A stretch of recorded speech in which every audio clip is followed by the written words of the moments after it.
Breaking news, sinasabing kabit ni Senator Kiko Pangilinan binuking ni Eloy Bugres at kritiko ng mga Duterte na si Patty isinisisi ang lahat ng krimen kay Duterte. Narito ang buong detalye.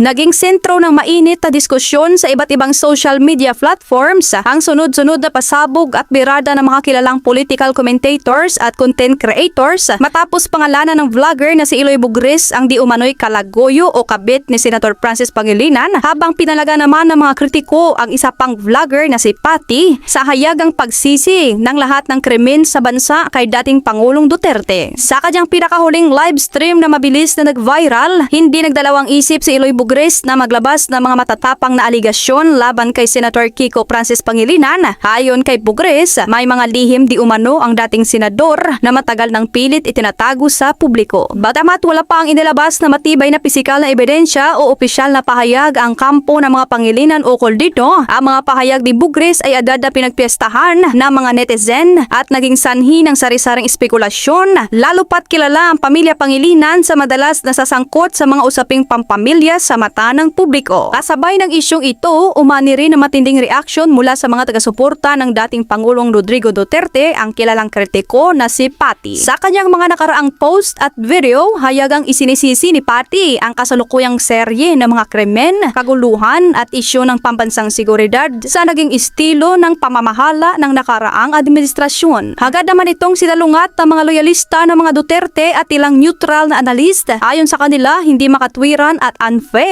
na isisi sa isang tao o sa nakarang administrasyon ang mga krimeng nangyayari na sa kasalukuyan, lalo pat may bago ng pamahalaan na siyang may direktang responsibilidad sa pagpapananatili na kapayapaan at kaayusan ngayon. Hati naman ang opinyon ng mga Pilipino sa naturingang giyera sa social media. Ang ilang mga taga-suporta ng oposisyon ay dinismisa ang mga banat ni Eloy Bugres bilang isang dirty destabilization tactic o simpleng panimira lamang upang ilihis ang atensyon ng publiko sa mga mas mahalagang isyu ng bansa. Sa kabilang banda, binabatikos naman ng mga taga-suporta ng pamilya Duterte si Patty sa pagiging bias at sa paggamit di umano ng trahedya ng ibang tao para lamang sa politikal na interes. Habang isinusulat ang balitang ito, nanatiling tahimik ang kampo ni Senator Kiko Pangilinan hinggil sa mga akusasyon ni Eloy Bugres at patuloy naman ang palitan ng maanghang na salita sa pagitan ng mga Duterte loyalist at panig ni Patty. Para sa mga susunod pa updates sa mainit na balitang ito,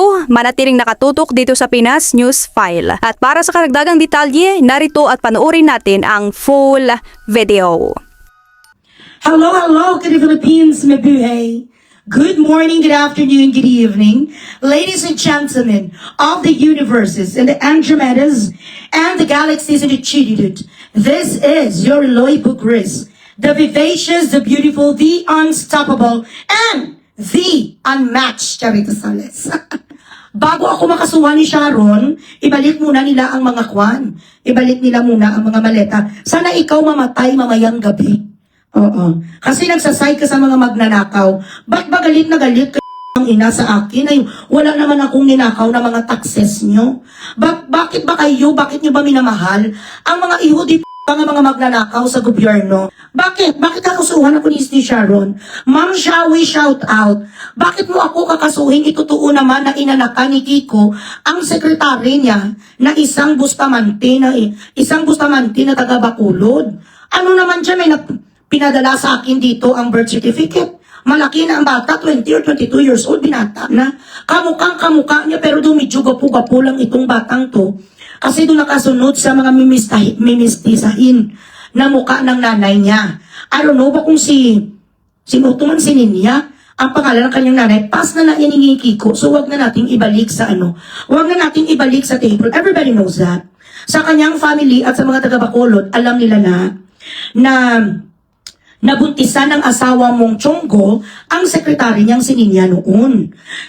Lahat naman ng mga tao, marami naman sa mga politiko ang mga palakot, ma'am. Tsaka alam mo rin sa sarili mo na ang asawa mong si Kiko Matsing may binuntis, hindi ba? Nagwala ka pa nga noon sa Jerry's Grill sa Bacolod, binasag mo ang mga pinggan kagang mga kaldero.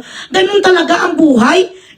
Nangangabit nga bilat sing iloy ang mga porter ang mga pusher, dakag mga patay gutom, nga mga mangingisda, si Kiko, pang maraming pera, kahit ang itsura sang asawa mo, daw chimpanzee, bilat sing iloy nga daw, si King Kong, maraming pumatol ka nga, hindi ka nababawaan sa hininga niya, Miss Shawi. Ate Shawi, hindi ka nababawaan sa hininga niya, mabaho daw hininga niya, kasi pala sigarilyo, pala na si Dagat. Wow, Dagat. Hindi magagalit na sa akin si Tita Shawi kasi hindi naman ako sinungaling. Totoo naman to, Ate Shawi, ang mga sinasabi ko, di ba? And in all fairness, mas maganda ka pa rin sa mga kirida. Kahit ano ang sabihin nila, mas maganda ka pa rin. Sa totoo lang. Yan.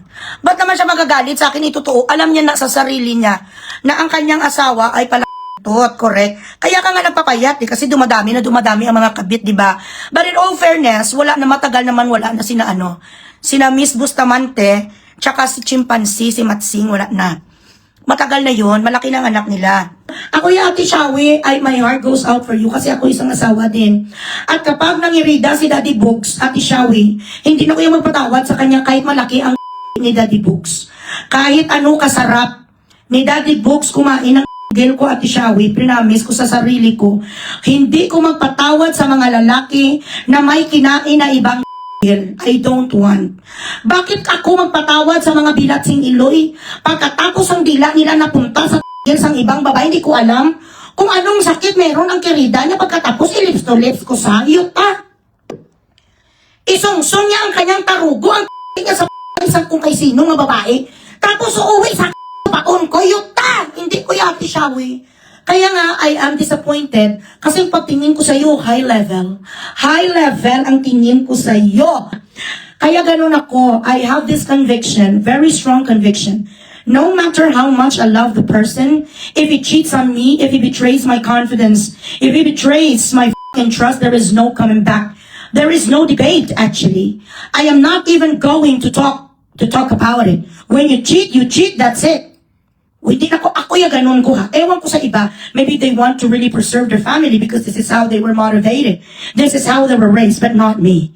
My father, who was an honorable man, who was a man who never cheated on my mom, well, at least that's what I know. He told me that a moment a man slaps you or even pinch you for whatever reason, and especially if that man cheats on you, it means he does not love you. He is only going to realize your importance if you are going to disown him. You're young, you're beautiful, you're talented. Kasi ang tatay ko ambisyoso. Convince ko sa tatay ko nga ako ay isang reyna. Isang prinsesita niya noon, you should be the queen and you should not be competing with any other woman in front of your husband. So kung marunong siyang palitan ka, palitan mo rin siya. I respect those women who could actually walk away from a man who f***s around. Pero hindi ko rin masisi ang ibang mga babae na they still manage to stay in a relationship. Kunyari, kung talagang billionaire ang asawa mo, huwag mong ibigay sa kabit. Tama naman. Huwag mong ibigay sa kabit kung bilyonaryo. Huwag mo bigyan bilatsing iloy sa kanalbet. Separate ka lang sa kanya, pero lahat ng pera kunin mo, leave him bankrupt. That is my advice. Pero kung asawa mo, bilatsing iloy, may pera ka man katulad yan si Sharon ka. Tapos mas mayaman ka kaysa sa asawa mo, pwera bilang lang sa accounting sa mga maleta, sa mga milunis, hindi mo kailangan ng ganung itsura, Ate Shawi. Ikaw ang megastar sa Pilipinas sa pag-review ka sa chimpanzee. At hindi ko maubos maisip, Ate Shawi, pati kami gusto mo pa kami dalhin sa pagkamiserable ang buhay mo. Alam mo sa sarili mo that your husband is a man with no honor and integrity, yet you try to convince the Filipino people to vote for him as our vice president supposedly. But he did not stand a chance during the election because of VP Sara. Si Sara landslide talaga na. Pero hindi ko mabus maisip na nangarap ka mag-vice presidente. Butakal nga siya na pala bilatsing iloy. Senador pa lang sa. How much more kung mag-vice presidente yuta. Lahat nga nakapalda kag lahat nga may buho yun di butak sa asawa mo. A man who cheats all the time, and if a wife is always forgiving him, most likely he's not going to stop betraying you. That is not love anymore, that is stupidity. Di ila kabisis, ara ang anak nila na, sorry lang Ate Shawi ha. Kasi alam mo, kung ako ang ma-assign sa misteryo kung sino pumatay kay Dasir, na-solve na yan. Ganyan kasing trabaho ko, provider ako. You have my sympathy as a wife. But you do not deserve this. You do not deserve to always have a mental gymnastic and thinking, to yourself and feeling sorry for yourself from time to time. And you have to look over your shoulders and question if your husband is still faithful to you. At ang pagmumukha na bilat sa Iloy ni Kiko, wala na dapat kapatawaran sa kanya, dapat sa kanya ginalibing buhay. Amo ning itsura, bilat sa Iloy, pinatawad mo, dapat kung pinatawad mo lang si Gabi. Ay, di mas may karapatan to sa'yo, Mang Jake, siya kay bilat sa Iloy, kapugi-pugi talaga. Pag yun ang magano sa akin, kunyari, mang babae, Mang Jake, tapos si Gabi, mga mukha niya, Gabi, Concepcion, mang babae, okay lang agad, okay lang. Mang babae, hanggang gusto mo. Hanggang mamatay ka bilat sa Iloy, basta sa akin, lumuwi kasi di gwapo. Okay lang na. At least mo sabi mo, anong magawa ko, bibilat singloy, ang mga babae ka sa asawa ko, Gabi Concepcion. Kaya mo na nagani sitwasyon ka di puta sa asawa mo nga si King Kong. Amo na lang sa kanya nga gorilla ka pala itot ko sa kanya butakal, huwag mo nang patawarin, ate siya. Akaso nga lang ang timsong ni ate siya, kahit na ilang tinig ay kaya kong tapakan. Kung yan ang paraan upang landas mo'y masundan, kahit ilang ulit ako'y iyong sakdan. Ganon. Amo ng mga tingso mo, dapat tayong mga babae, we should always be financially independent so that in the event that our husband partner is going to commit a mistake, in the event our husband is going to cheat on us, we will have all the courage to walk away from them. Correct? Naawa talaga ako sa iyo, ate siya. Kasi Sharon yan ako eh. Idol takid kaya from PS I Love You. PS I Love You, dapat ka bang mahalin? Madrasta, mga ganon, dapat ka mga paborito ko talaga yan. Bukas nuluhod ang mga unano, mga pasan ko ang daigdig, nanunood talaga ako sa'yo, bituin mo lang ningning. Ay, present lahat, may VHS pa ako nakag-city. Sa totoo lang. Marami tayong bubukrisin for tonight. Isa na da ang bilat sing Iloy nga sikat. Sino na pangalan niya? Pati, Bakulaw. Baluga! Wala sa lugar ang bilat sing Iloy sa magkuhan maglait kay Sara. Ito pa lang ang lalait, wala kay BP Sara. Kung hindi bilat sing Iloy, pugita, buwal baluga. Akala mo maganda ka, huy, Pati, alpot? Magsalita ang OA sa mga ano nyo. Ang OA sa mga tira nyo. Bakit hindi mo lahat pati na mga namatay bilat sing Iloy? Sa mga terrorize sa shooting incident, kailangan talaga ninyong i-corroborate. Kailangan nyo i-incorporate ka tatay di kong. Pero bilang sa inyo kung tungkol sa mga druga at mga pusher, hindi nyo naman gina-corroborate, hindi nyo naman gina-colorate, chororot sa bilang sa inyo nga si BBM. Mga alputology, pati, mag-overdose ka muna, huy, alput, baluga, pugita. Overdose ka muna, makapalang mukha mo kang ginagin mo item. Magkamukha kayo ni Charles Nuestro. Kung ano kapapangit ang mga alput, ganun din sila ka mga itusira, ikaw pumunta sa patay, gaga, mapapapil ka doon. Para may silbi ka naman. Upod ka na nga pangit ka pangal, kaway ka pa ilong. Ang ginagid kag ang iyong bilat ng iloy nga balat mo kung ano kapugita, ganun ka rin. Kamakasalanan, akala mo itong mga perfect ang bilat ng iloy, you do not make sense anymore. Everything that is going on in the Philippines, you try to blame Tatay Digong. Ako yung gina-blame ko kung bakit may mga pinanganak na bilatinoy ng mga bata, ng mga tsararat, ang mga itsura ka mga piranha dahil sa mga DNA nga parehos mo. Maraming mga tsaka, mga bubo, mga pitos na tsararat wala utak dahil sa mga babae nga katulad mo. Ang matris mo kag ang utak mo wala laman. Ano ba kaya ni Tatay Digong? Bakit hindi siya ng tatay mo? Why are you trying to politicize everything that is going on in the Philippines? So Tatay Digong is chilling in fucking ICC. How the hell this is supposed to be corroborated? Why is this supposed to be linked sa kanya? Nakita mo si Tatay Digong bilat sa Iloy nga may binaril? Siya kinakita mo may nagabaril? Si Lumaldez ganing nga sapat, umamin na meron na sa mga kanakawan sa flood control, hindi nyo sinisita. Ang mga wala pulos bilat sa just because you despise Sarah. Mga gaga. Gaga ka no? Kalaw-ilaw ay si mong yudi ka. Ang itsura ng isang iho di p***ing baluga. Uy, gab! Pati pati mabaho ang putay.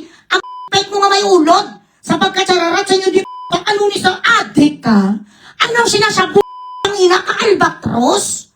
Ano ni pinagsasabi ni isang bilat sa iluyan ni? Diyos ko Lord! Wala kang karapatan manlait kay Digong kay Sara bilat sa ay. Mabuti sana yung diputa ko si Snow White ka. Mabuti sana bilang si Iloy kung magkakarosit chicks ka. Ang itsura sa inyo, paguni-guni, huy, bagsak. Ano ni Diputa, why do you use in your f***ing narrative na ang mga kabataan, pakinggan nyo niya, this is by far the most fucking extraordinary I've heard. Mahing responsibility. And they are saying, Palakihin sila ng may empathy, compassion, kindness. Isipin ng iba, hindi lang ang sarili. kaya ang mga likers mo 300 lang kay gaga ka. Almost 18. Ipusa, baba! Ano to sabi niyo man? Paano mo aasahang maintindihan ang ng bata na mali ang pagpatay at kung ang magulang nila tuwang-tuwa ay bilang si Iloy? Paano mo alam na ang magulang nila tuwang-tuwa ay Duterte? So lahat bilang si Iloy na nangyayari yung diputa sa Pilipinas dahil kay Digong? Kamangumango ni sa, huy baluga! Pati baw baluga ko kita! Mas maitim ka pa bilang si Iloy kay Habibi! Ang itsura sa bilang si Iloy na ginuguan. Paano doon lang kung na-idol sa Duterte bilang si Iloy? Subuot mo si gano'n ang ibig mong sabihin, pati itong mga nanay palalulo, si Duterte pinapatay niya ang mga kriminal. Sabihin na lang natin ang totoo. Pinapapugris niya ang mga kriminal, ikaw ang bilang si Iloy mo. Itong mga ihod di ang mga teenagers na marunong na mag marunong magpa marunong bilang si Iloy matot. They committed adult crimes. Why do we have the juvenile protection law? Why do we need to fucking forgive a 15 and 16-year-old? Hindi na sila bata. 12 anyos pa lang sila. Cool na sila. Tapos sabi nga, idol si Duterte. Alam mo, Gad? Alam mo, Gad, si Duterte ang idol? Baka ang idol nila bilang si Iloy, si Don Quixote? Baka ang idol nila yung mafia? Baka ang idol nila si Scarface? Baka ang idol nila si Riz Cortez kag si Rumi Diaz? Tanang na lang si Duterte, grabe ka kamang mo! Bobo! Maitim na ang iyong bibig, maitim pa ka ang gilagid mo, makapal pa bilatsing Iloy ang eyebags mo, huy alpot nga patibaw. Ikaw ang isa sa pinaka-istupida. Pinaka-istupida bilatsing Iloy, mas istupida ka pa kay Magno. Si Magno, kahit pa paano, wala sa kahit sa ganitong thinking kasi alam niya mali. You compare every crime to Duterte? He fucked up the lives of fucking addicts like you. Those people who abuse drugs and push drugs to ruin our society. He gave them their fucking place. Si Tataligong galit sa mga kriminal, ikaw? Makampi ka sa mga ihudi nga na maril? Tapos ay, dahil idol na sige kung close ka mo.